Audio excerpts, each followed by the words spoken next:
Hello and welcome to The Drift. I'm your host, Sierra Goodwill. One of the many things that make New England special is its rich boat building history. On our Boat Build segment, John Methia spends some time at South Shore Boat Works to see what goes into a keel-up Downeast cruiser build. Bob, anybody who knows me knows that I love a Downeast design. And this. We call it the Gurnett Point 25. Beautiful boat. And so, but it's based on a Downeast lobster boat. Mm-hmm. And so Jamie Lowell is a sixth generation designer of lobster boats. It was 25 and a half feet long. What makes this boat interesting is the fact that up in the bow sections, there has a lot of flare. Right.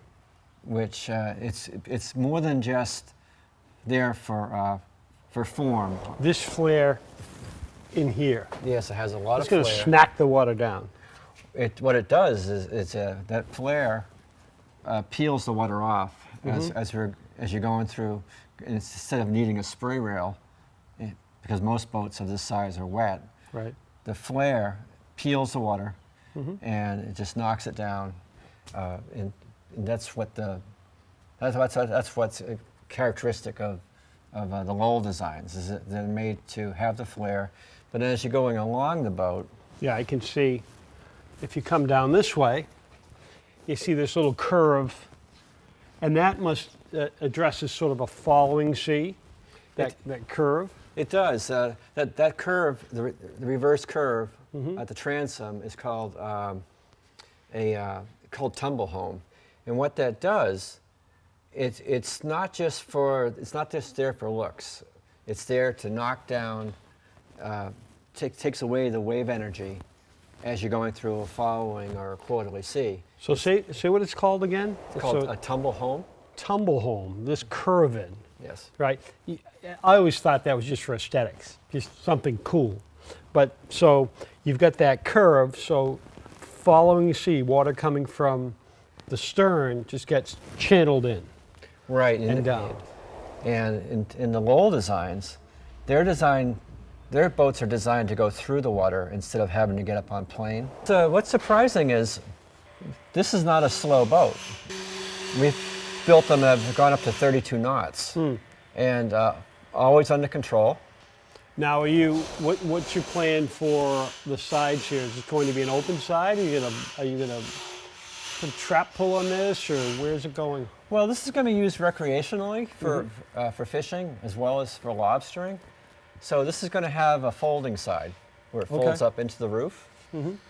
So a panel will just fold up. Yep. It gives you access for fishing and lobstering, and then folds down and secure when needed. Yep. So let's go above. Okay. So Bob, this boat is your boat.